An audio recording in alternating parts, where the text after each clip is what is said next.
बिस्मिल्लाहिर्रहमानिर्रहीम, अस्सलाम वालेकुम। मैं हूँ सादिया और आप लोग देख रहे हैं आज टीवी विद सादिया सादात। नाज़रीन, उम्मीद करती हूँ आप लोग अच्छे होंगे और पाकिस्तान की जो जीत है उसको भरपूर तरीके से एंजॉय कर रहे होंगे। हम लोग बीइंग इन ओवरसीज़ पाकिस्तानी तो इस फ़तह को बहुत भरपूर तरीके से सेलिब्रेट कर रहे हैं, क्योंकि हमारे आसपास यहाँ पे बहुत सारे इंडियन कोलीग्स हैं, कम्युनिटी है और बहुत सौ की तो हिम्मत ही नहीं हो रही है अब हम लोगों से आंख भी मिला के बात कर सकें। बट दूसरी तरफ कुछ ऐसे भी इंडियंस हैं जिनको लग रहा है कि it's just a pause and we are safe now. तो बेचारे इंतहाई डिल्यूडेड कौम है ये। बेचारे मोदी सरकार के मानने वाले, उनको झूठ और सच के अंदर फ़र्क ही नहीं समझ आ रहा।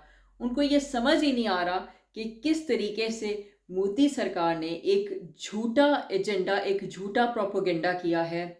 अब तो बल्कि फ्रेंच के अखबार में भी आ गया कि किस तरीके से वो जो इमेजेस उन्होंने बनाए थे वो एआई जनरेटेड इमेजेस थे और उसके बेसिस के ऊपर इन्होंने ये प्रोपेगेंडा किया।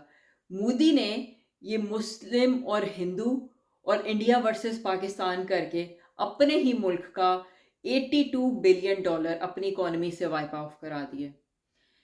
बट ये लोग हैं कि अभी तक मान रहे हैं कि इंडिया जो है वो ही कुछ सुपर पावर है, क्योंकि इनको लगता था। और वैसे क्यों भी ना लगे कि आखिर सारे वक्त हम लोग अपनी लाइफ के अंदर भी देखा जाए तो हम लोग यही हम सुनते आए थे कि पाकिस्तान ये जंग हार गया, पाकिस्तान इस दफ़ा हार गया, पाकिस्तान की क्रिकेट टीम हार गई। क्रिकेट टीम तो खैर हमारी हारती रहती है। उनको भी शायद ऐसे ही लगा था कि पाकिस्तान की क्रिकेट क्रिकेट टीम से ही लड़ने जा रहे हैं हम लोग, लेकिन उनको सही में नाको चने चबा दिए, मज़ा आ गया। तो उनको उनकी जो एक गर्दन के अंदर जो सरिया था वो आखिर कैसे निकलेगा, वो बिल्कुल ही निकल रहा। वो उनका जूं का तू ही है, वो रस्सी जल गई है पर बल नहीं गया। वो अभी तक उनको लग रहा है कि इंडिया जो है वो हमला करेगा, लेकिन बेचारों को ये पता ही नहीं है कि पाकिस्तान की ये शानदार जो कारकर्दगी हमारे माशाल्लाह जो अफवाज ने दिखाई है, उसको देखते हुए एक तो चाइना हमारे मज़ीद करीब आ गया है। उसने अनाउंस कर दिया है कि we are ironclad brothers and sisters. तो और साथ ही साथ उन्होंने चाइना ने हमें ये भी कह दिया कि हम अब आपको अपने स्टेल्थ एयरक्राफ्ट J-35 भी देंगे। और दूसरी तरफ इंडिया के साथ क्या हो रहा है बेचारे, उनके साथ तो ये हो रहा है कि रशिया और फ्रांस सोचने पे मजबूर हो गए कि आया ये इस काबिल भी हैं कि इनको मिलिट्री हथियार दिए जाए।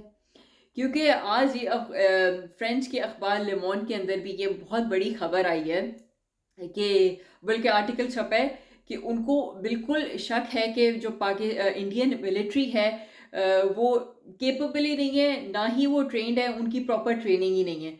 तो उन्होंने तो कहानी उधर ही ख़त्म कर दी। उन्होंने तो क्योंकि अपने जहाज़ की इज़्ज़त रखनी थी, क्योंकि इन्होंने अपनी इंडियंस ने अपनी तो जो इज़्ज़त डुबोई सो डुबोई। उन्होंने साथ ही रशिया के S-400 का, फ्रांस के राफ़ेल का और इसराइल के ड्रोन्स का जो है वो भी उन्होंने इज़्ज़त उनकी भी गँवा दी।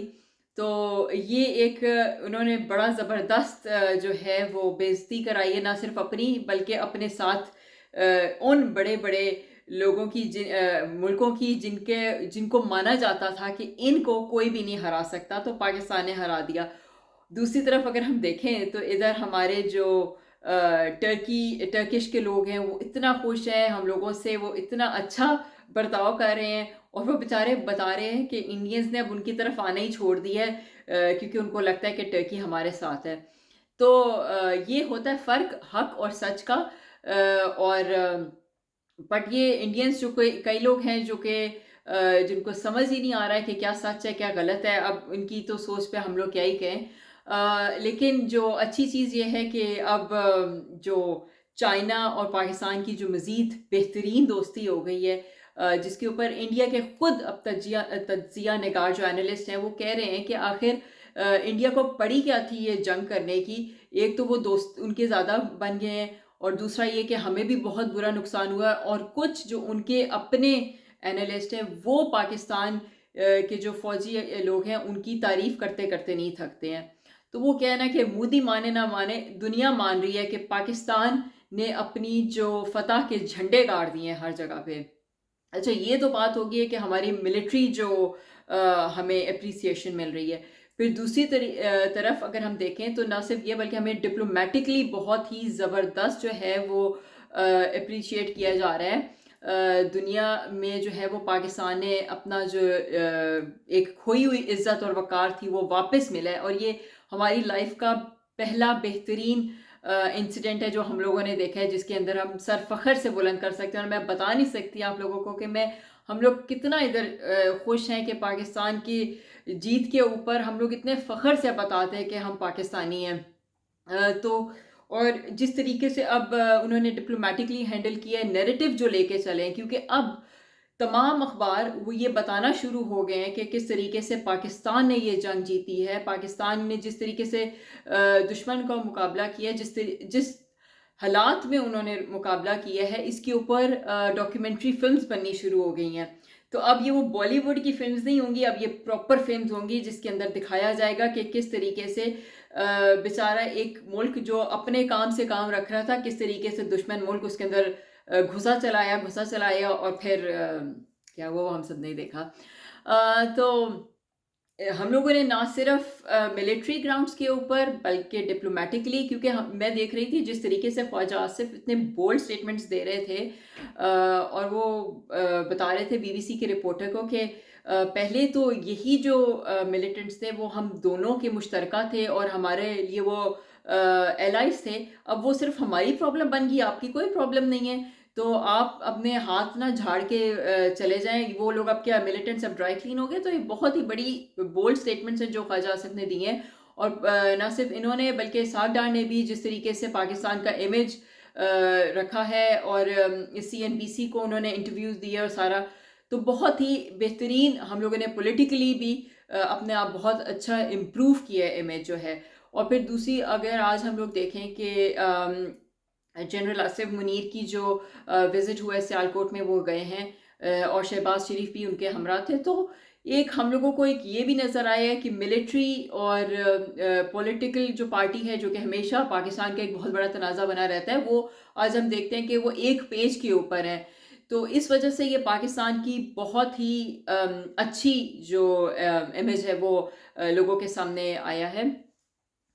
और अब हम बात कर लें थोड़ी, जो एक पावर शिफ्ट हम देख रहे हैं, वो ये है कि जब ये जंग हुई रशिया और यूक्रेन की, तो ट्रम्प का हम देखते हैं कि उसने यूक्रेन का बिल्कुल साथ नहीं दिया, जबकि हम देखते हैं कि इस पॉइंट के ऊपर ट्रम्प ने ये कहा कि मैं इंडिया और पाकिस्तान दोनों के साथ ट्रेड डील्स करना चाहता हूँ।